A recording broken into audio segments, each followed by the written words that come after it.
आज के इस एक्सप्लेनर में हम एक ऐसी डार्क और टेरिफाइंग हिस्ट्री के बारे में बात करने वाले हैं जिसने पूरी दुनिया को हिला कर रख दिया था।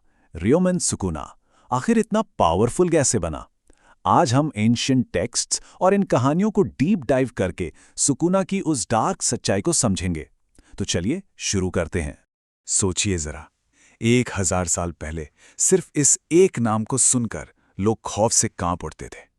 उसने साफ कह दिया था, मैं इंसान नहीं, तबाही हूं। और सच में उसने खुद को सिर्फ एक ताकतवर योद्धा नहीं बल्कि पूरे डिस्ट्रक्शन के रूप में डिफाइन किया था। ये कोई मजाक नहीं था दोस्तों, ये एक खौफनाक हकीकत थी। इंसान से तबाही तक, द ह्यूमन एरा। देखिए, बात 1000 साल पहले के ह्यूमन एरा से शुरू होती है, पर बहुत जल्दी ही ये खूनी बैटलफील्ड एरा में बदल गई, जब उस वक्त के सबसे ताकतवर सॉर्सरर्स मिलकर भी उस पर एक साथ हमला करते थे ना, तब भी उसकी ओवरवेलमिंग पावर सब पर भारी पड़ती थी। वही लगातार वायलेंस और ब्लड लस्ट उसके डार्क असेंशन का कारण बनी। देखते ही देखते एक आम इंसान धीरे धीरे एक रूहानी श्राप, एक कर्स्ड स्पिरिट में ट्रांसफॉर्म हो गया।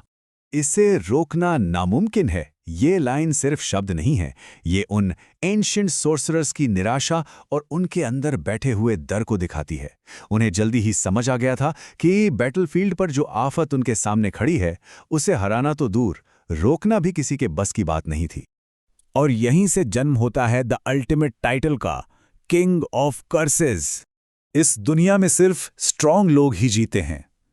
अपने हारे हुए दुश्मनों के ढेर पर खड़े होकर सुकुना ने इस रूथलेस फिलॉसफी को अपना आधार बनाया। उसकी नजर में ताकत ही सब कुछ थी, कमजोरी के लिए इस दुनिया में कोई जगह नहीं थी। 20 फिंगर्स का श्राप, द लिंगरिंग पावर। तो होता क्या है, उसकी फिजिकल डेथ के बाद लोगों को लगा कि चलो अब शांति लौट आई है, लेकिन सच्चाई कुछ और ही थी।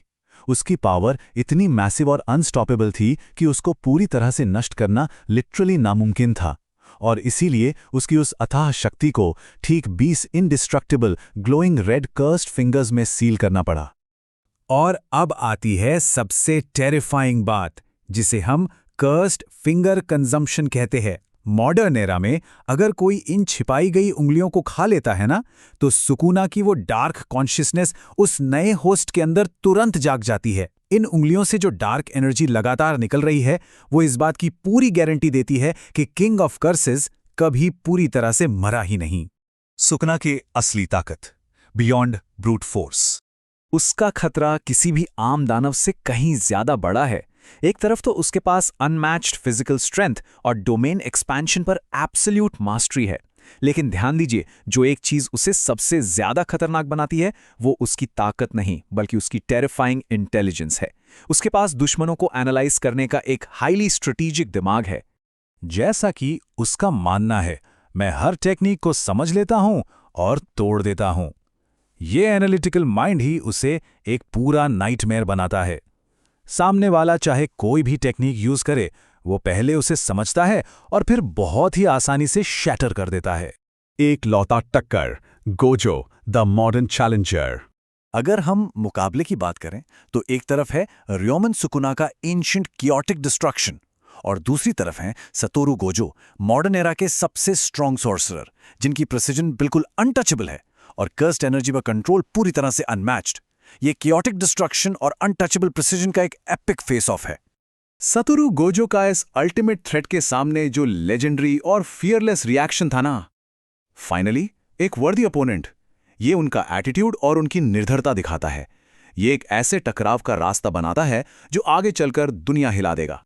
इन सारी बातों को एनालाइज करने के बाद बस एक ही भयानक सवाल हवा में गूंजता है, तो क्या सुकुना सच में अनबीटेबल है?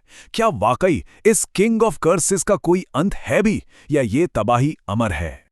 और इस डार्क लोर का एंड सुकुना के एक बहुत ही सिनिस्टर वादे के साथ होता है।